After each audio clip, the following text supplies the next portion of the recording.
Alguns dias atrás, em uma conversa com a minha mãe, ela me disse que não importa onde ela estivesse ou o que acontecesse, eu sempre teria Jesus como meu maior conselheiro. E isso pode até parecer um pouco óbvio para aqueles que já são cristãos, já possuem um relacionamento com o Pai, mas para aqueles que não estão na mesma situação, podem surgir alguns questionamentos do porquê nós deveríamos seguir a Jesus e aos seus ensinamentos. E é por isso que antes de entrar no tema que eu gostaria de tratar, eu vou explicar um pouco por que nós devemos seguir os ensinamentos de Jesus integralmente. Bom, primeiro de tudo, que Jesus, ele é o exemplo de filho. Em Mateus 3, versículo 17, na nova tradução na linguagem de hoje, está escrito que do céu veio uma voz que disse: "Este é o meu filho querido, que me dá muita alegria." Ao decorrer da vida de Jesus, nós percebemos que ele é o exemplo de filho. O exemplo de filho que muitos profetas, muitos homens de Deus tentaram ser ao decorrer da Bíblia, da história de Israel, mas que sempre erraram em algum momento.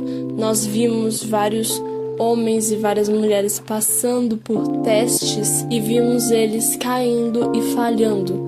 Porém, Jesus, mais pra frente, no capítulo 4, ele foi tentado por Satanás e resistiu, passando assim por essa tentação e logo após de sua caminhada aqui na terra pela provação, sendo assim levado ao posto de Cristo. Vemos a sua glória, porque ele fez aquilo que nenhum conseguiu fazer antes.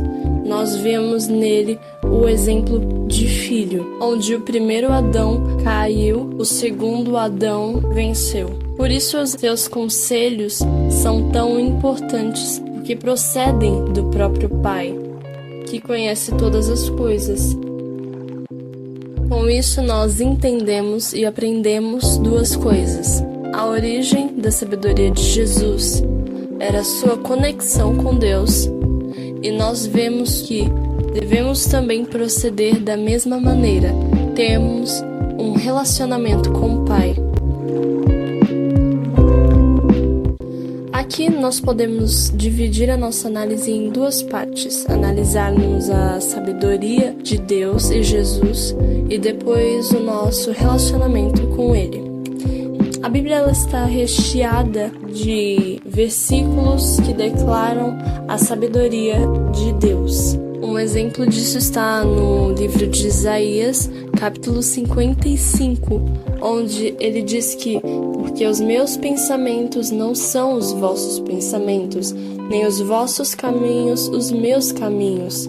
Porque assim como os céus são mais altos do que a terra, assim são os meus caminhos mais altos do que os vossos caminhos, e os meus pensamentos mais altos do que os vossos pensamentos. 1 Coríntios, versículo 25, também diz que aquilo que parece ser a loucura de Deus é mais sábio do que a sabedoria humana. Eu amo que Tiago, o tempo inteiro, ele fala como as boas dádivas, elas provêm de Deus. Ele também deixa muito claro que existe a sabedoria divina e também a sabedoria terrena, onde a sabedoria divina provém de Deus, porém a terrena ela provém dos demônios. É por isso que nós temos que ter cuidado com aquilo que seguimos, porque qualquer conhecimento que nós temos possui apenas duas origens, de acordo com a Bíblia: a origem que vem dos céus ou a origem que nós ouvimos do nosso inimigo.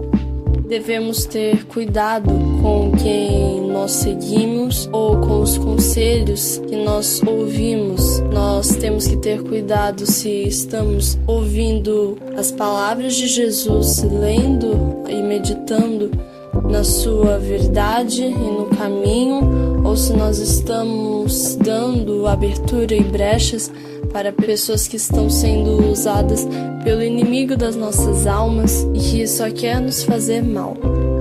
Caso você não saiba qual é a origem da sua sabedoria, Tiago nos dá alguns indícios do que seria a sabedoria que vem dos céus. Ele diz que, antes de tudo, ela é pura, também pacífica, bondosa e amigável, ou seja, seus frutos são bons.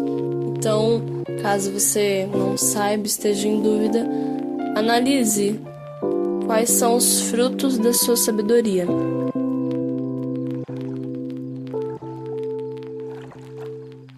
Vou fazer uma afirmação que talvez deixe alguns meio confusos, mas Jesus, ele é a própria sabedoria. Algumas pessoas podem não entender como que você diz que Jesus é sábio, se toda a sabedoria veio de Deus, se ele estava buscando sabedoria, significa que ele não era sábio. Eu quero explicar que sabedoria é diferente de inteligência, saber fatos. A sabedoria, ela significa saber como proceder. Essa seria uma definição melhor para ela. Eu sei que se você for procurar aí em um dicionário, provavelmente vai aparecer algo como grande conhecimento, conhecimento vasto de diversas áreas. Porém, a sabedoria em um contexto bíblico significa que a pessoa sabe como agir, sabe como proceder. Jesus, no momento em que ele esteve aqui na terra, ele se absteve de toda sua glória, o que significa que aquilo que ele era dependia completamente do Pai. Ele se colocou no lugar de homem por completo. Assim como nós, ele também dependia do Pai. Ele também, naquele momento, era uma ovelha que precisava do seu pastor.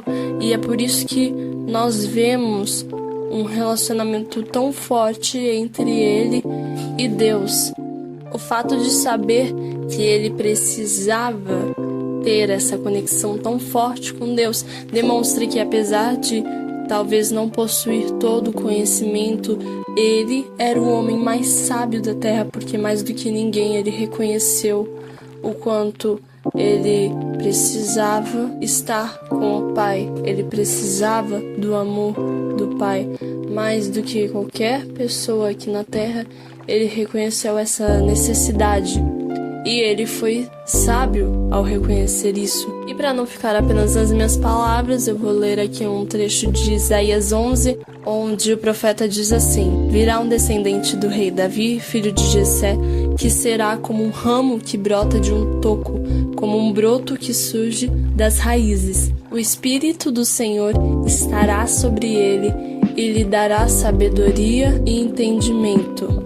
Ele temerá o Senhor, conhecerá a sua vontade e terá prazer em obedecer-lhe. Ele não julgará pela aparência, nem decidirá somente por ouvir dizer, mas com justiça julgará os necessitados e defenderá os direitos dos pobres. As suas palavras serão como uma vara para castigar o país, e com seu sopro ele matará os maus. Colossenses 2:3 também diz assim: esforço-me para que o coração deles seja fortalecido, sejam unidos pelo amor e alcancem toda a riqueza do pleno entendimento, a fim de conhecerem plenamente o mistério de Deus, a saber, Cristo. Nele estão escondidos todos os tesouros da sabedoria e do conhecimento. Esse vídeo foi necessário porque, através dele, nós entendemos como agradamos ao nosso Pai e como nós conquistamos uma vida boa e também sem grandes turbulências, sem grandes preocupações. Algo que Deus tem ministrado muito no meu coração é que nos colocarmos em sofrimentos desnecessários é também um ato de tentar a Deus e, portanto, pecado. Mateus capítulo 4, versículo 7, Jesus diz a Satanás: também está escrito, não ponha à prova o Senhor o seu Deus. E quando nós nos colocamos em situações complicadas porque não ouvimos a voz dele ou porque não fizemos aquilo que está escrito na palavra, nós estamos pondo Deus, o Senhor, à prova e, portanto, cometendo pecado.